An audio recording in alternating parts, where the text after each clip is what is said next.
Hey y'all, this is Ramblin Chris. Today we're going to talk about cleaning your leathers. Now many of us, our riding gear is we use a lot of leather.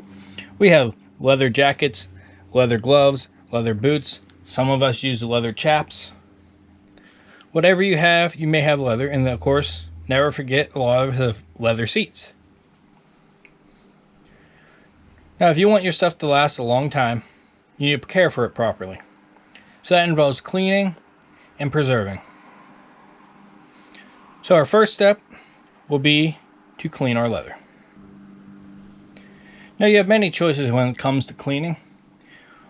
Make sure you use your favorite one and be sure there's not one that will damage the leather.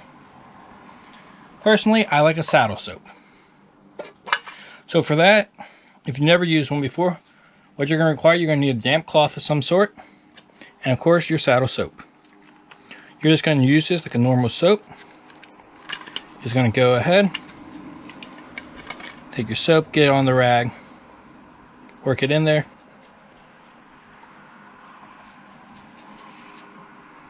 And you're just going to go ahead and you're going to clean. This is just like cleaning your own skin.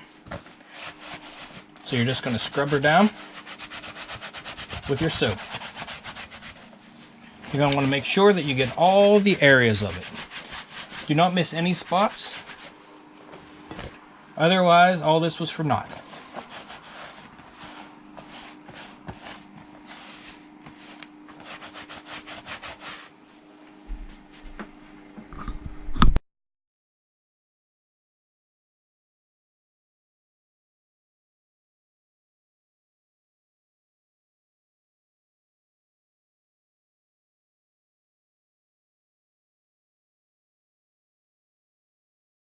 When you finish cleaning, it's now time to make sure that you preserve it.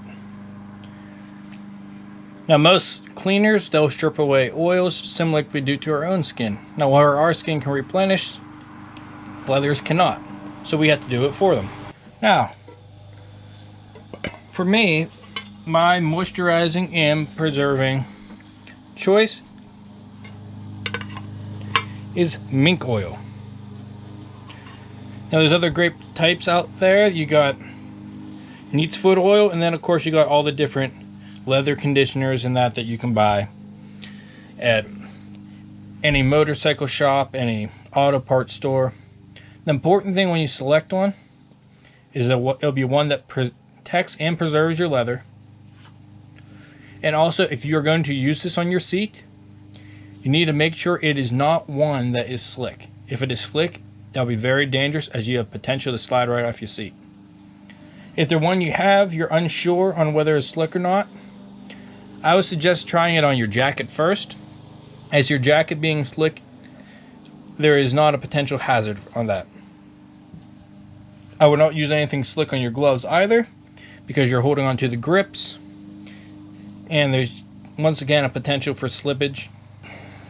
And while you may not lose your grip or slide off your seat under normal riding, you can almost guarantee that one time it happens is going to be the most inopportune time. So you don't want to risk it. Make sure it is not one that is slick. Mink oil is not one of those. It is not slick, so you can use this on your seat, which I do. So just go ahead, once again, with a rag, and we're just going to rub it in to the leather exactly the way that we were when we were cleaning it. Do not be afraid to be generous with it. If the leather will accept it, put it on there.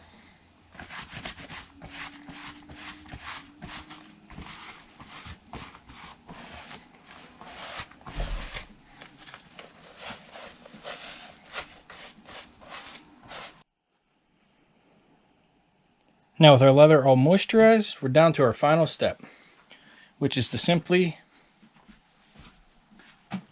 buff out any of the remaining oil. You don't want anything left on there, because even if you pick something that isn't slick, it still has a potential to be a slick surface. Just go ahead, buff it down. This will also help to cover areas that you may have missed by moving any excess over those areas.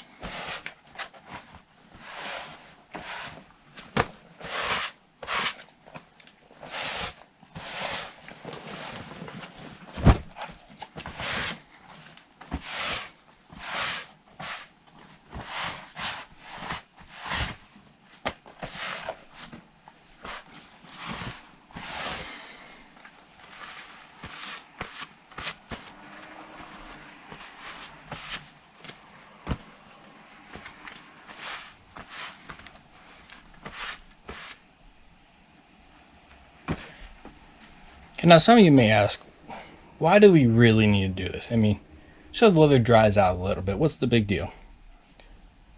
Well, it's twofold. One, your leather starts to deteriorate and you have to replace it faster because of that. The other reason is, even before it gets to the deterioration stage, it's harder, which makes it more brittle. Which means if what you do go down, it's going to do a lot less to protect you. You want it to be flexible. That way, it can give, and you won't just rip right through it. Another reason to do this is when you add this protectant, it also helps protect you from rain. So when you get rained on, it's not seeping through leather. I mean, any leather eventually, when wet, the water will seep through. You put a protective layer, it'll take a lot longer before it finally gets through. As I have ridden in full downpours for the better part of an hour, and it never once got through my jacket or my gloves. Now, if you let them go, it will get through and you're going to become very uncomfortable very quickly. Now, you may wonder, how often do I need to do this? Well, that's dependent. Now, the more you wear your leather, the more you need to treat it. Also, if anytime it rains, I highly suggest treating it, because some of it would have washed away, so I would make sure to use it again. Also, anytime you do something and your leather gets real dirty, which rain once again, some spray from that get you pretty dirty. In those situations, I'd clean it and treat it. Now, it's really a personal call, but I do suggest treating your leather at least every other month. This has been Ramblin' Chris, and I'll see y'all next time.